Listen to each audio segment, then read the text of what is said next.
بسم اللہ الرحمن الرحیم الحمدللہ رب العالمین والصلاة والسلام علی سید الانبیاء والمرسلین وعلی آلہ الطیبین الطاہرین اما بعد فقد قال اللہ سبحانہ وتعالی فی کتابہ المجید بسم اللہ الرحمن الرحیم یوم ندعو کل اناس بامامہم، روز قیامت ہم ہر شخص کو اس کے امام کے ساتھ اٹھائیں گے۔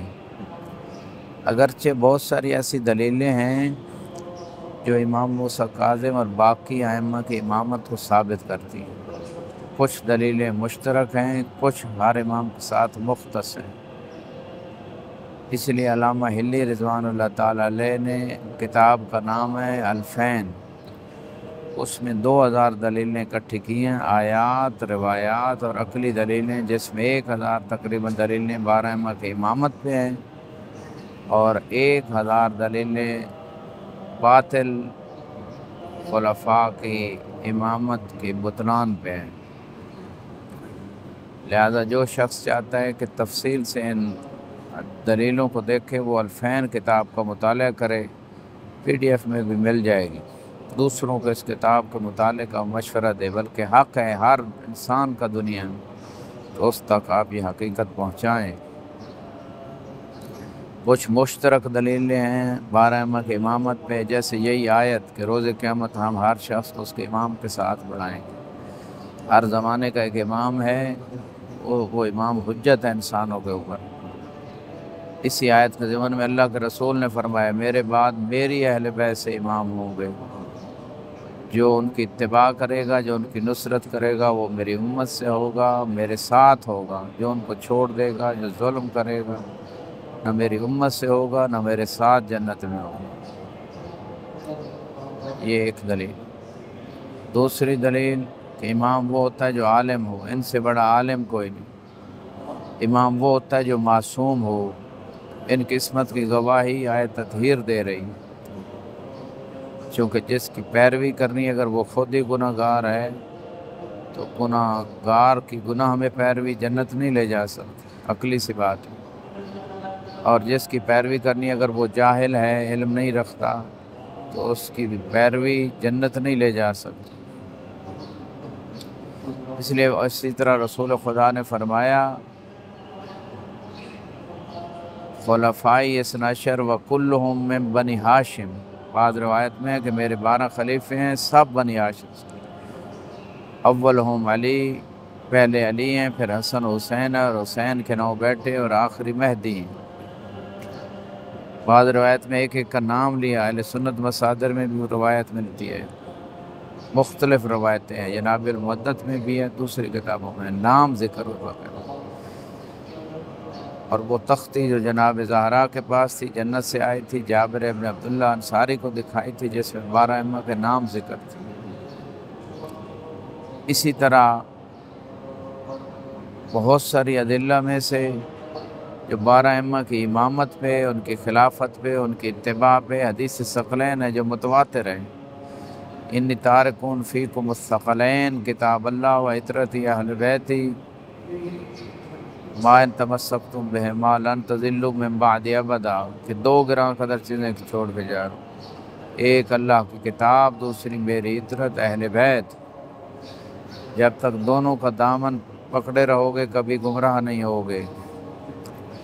تو لہٰذا اہل بیت کے افراد میں جناب امام موسیٰ کاظم علیہ السلام بھی ہیں، اور بہت ساری ادلہ، انہی ادلہ میں غدیر کی حدیث ہے۔ اگر ہم جو متواتر حد تک، علامہ امینی نے 11 جلدوں میں سنی شیعہ مصادر سے آیات، روایات، تاریخ اور شعراء کے اشعار کی روشنی میں غدیر کے واقعے کو قطعی طور پہ ثابت کر دیا ہے۔ اور غدیر میں رسول خدا کا ایک لمبا خطبہ ہے جس میں 12 ائمہ کی امامت کا اعلان آپ نے کیا ہے، 12 خلیفے، 12 حجتیں، اور ان کا تذکرہ کیا، ان کو امام کہا، ان کو خلیفہ کہا، ان کو حجت کہا، ان کو اپنے وصی کہا۔ اور علی کے بارے فرمایا، من کنت مولا ہو فہذا علی مولا، جس کا میں مولا آقا ہوں اس کا علی بھی آقا مولا ہے۔ لہذا یہ غدیر ان کا جو غدیر پہ اعلان ہوا، اتنے زیادہ صحابہ نے وہ سنا، اور آپ نے فرمایا اپنی آئندہ اولادوں کو بھی یہ پیغام پہنچا دو، جو حاضر ہیں وہ غیب تک پہنچا دیں۔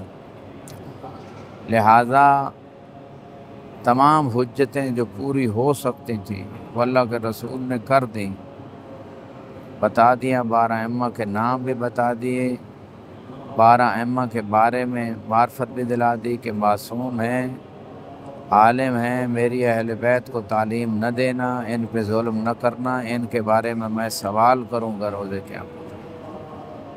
اس لیے بعض کتابوں میں ہے کہ روز قیامت جب حوض کوثر پہ بعض اصحاب آئیں گے، فرشتے ان کو دور لے جائیں گے، کہیں گے یا رسول اللہ انہوں نے تیرے بعد تیری اہل بیت پہ ظلم کیا، تیرے دین کو بدل دیا۔ لہٰذا اہل بیت اور عطرت جن کے بارے میں قرآن میں ہے قُلْ لَا أَسْأَلُكُمْ عَلَيْهِ أَجْرًا إِلَّا الْمَوَدَّةَ فِي الْقُرْبَى، اے میرے حبیب ان سے فرما دیں کہ میں اجر رسالت نہیں مانگتا مگر یہ کہ میری قریبیوں سے مودت و محبت کی جائے۔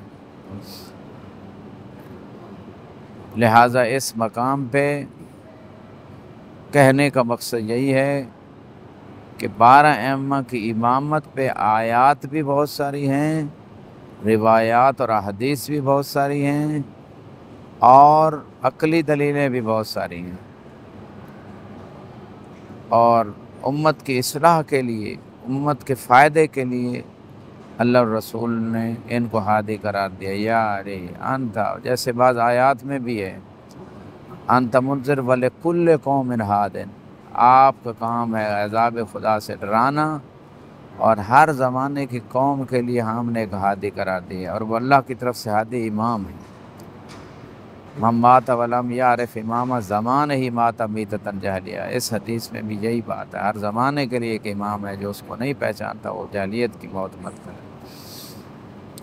لہٰذا یہ عمومی ادلہ تھیں جو آیات و روایت سے تفصیل اس کی کتابوں میں موجود ہے، غدیر کو دیکھیں، الفین کو دیکھیں، ابقات الانوار کو دیکھیں، بہت ساری اور کتابیں، اور خصوصی ادلہ اگلے قسط میں انشاءاللہ آپ خدمت میں پیش کریں گے جو موسیٰ کاظم علیہ السلام کے حوالے سے ہیں۔ والسلام علیکم ورحمۃ اللہ وبرکاتہ۔